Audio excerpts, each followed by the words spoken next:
বাংলাদেশে যখন এই পরিস্থিতি, তখন বারবার করে এই প্রশ্নটা উঠছিল যে নেপথ্যে কাদের ভূমিকা রয়েছে। আর এখানে বাংলাদেশে ভারত বিদ্বেষের নেপথ্যে কি পাক উস্কানি রয়েছে? তারাই কি কলকাঠি নাড়ছে? মৌলবাদীদের তাণ্ডবের নেপথ্যে কি পাক যোগ রয়েছে? জেলমুক্ত খালেদা জিয়া তার বাড়িতে পাক হাই কমিশনার খালেদা জিয়ার সঙ্গে দেখা করলেন, বৈঠক করলেন পাক হাই কমিশনার সৈয়দ আহমদ মাহরুফ। ভারতবর্ষের সরকারের এই মুহূর্তে যেগুলো করণীয় তার মধ্যে পড়ে অনেক কিছু, যেমন রাজনৈতিক কর্মকাণ্ড, নৈতিক এবং অর্থনৈতিক এবং সামরিক, এবং আমি আশা রাখি যে সেগুলো সবই হয়তো হচ্ছে, কিন্তু আমরা হয়তো যে ক্ষিপ্রতার সাথে সেটা চাইছি, যে ক্ষিপ্রতার সাথে সেটা হয়তো হচ্ছে না।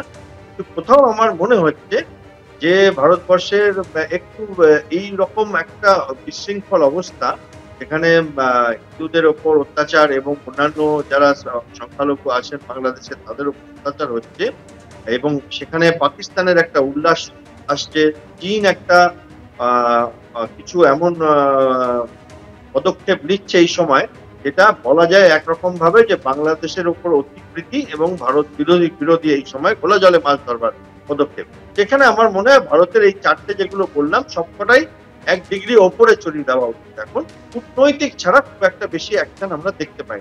আশা করছি ভারতবর্ষ শক্তিমান দেশ, তার এমন একটা কিছু করা উচিত যাতে অন্যান্য দেশরা তার থেকে দেখে যে ভারতবর্ষের সঙ্গে এরকম করলে তারা পার পাবে। এর পেছনে প্রাথমিকভাবে যে বিএনপি ছিল এবং জামাত ছিল সেটা বোঝাই গেছিল, এবং সেটা খুব একেবারে সূর্যের আলোর মতন পরিষ্কার ছিল। কিন্তু যত দিন যাচ্ছে এবং যেহেতু ইতিমধ্যে একটা রিসেন্টমেন্ট ভারতবর্ষ থেকেও প্রতিবাদ জানানো হচ্ছে, পৃথিবীর অন্যান্য জায়গা থেকে প্রতিবাদ জানানো হচ্ছে, তখন পাকিস্তান আর বেশি দিন মুখোশের আড়ালে থাকতে পারবে না। এবং অনৈতিক অবৈধ যে সরকার ইউনূস চালাচ্ছে সেটার পেছনে যে পাকিস্তানের হাত আছে সেটা কিন্তু আগামী দিনে আরো স্পষ্ট হবে। সেটা কিন্তু ভয়ঙ্কর একটা পরিস্থিতির দিকে যাবে। ভারত ধীরে ধীরে সিদ্ধান্ত নিচ্ছে আন্তর্জাতিক সংগঠনগুলোকে যুক্ত করে, অন্যান্য দেশকে যুক্ত করে বাংলাদেশের যা ব্যবস্থা করা প্রয়োজন সেটা ভারতবর্ষ অতি শীঘ্র করবে বলে মনে করা যাচ্ছে। বাংলাদেশের পরিস্থিতির দিকে নজর দেব। গণপ্রজাতন্ত্রী বাংলাদেশের লজ্জা, একের পর এক জায়গা থেকে হিন্দুরা আক্রান্ত হচ্ছেন, এই খবর সামনে আসছেন। আর এখানেই প্রশ্ন উঠছে, বাংলাদেশে তাহলে কোথায় গণতন্ত্র, কোথায় প্রজাতন্ত্র? সশস্ত্র মৌলবাদীদের আক্রমণের মুখে কার্যত নীরব দর্শকের ভূমিকা পালন করছে বাংলাদেশ পুলিশ, সেনা। সুনামগঞ্জ জেলা, সেখানে রাস্তায় রাস্তায় মারমুখী মৌলবাদীরা।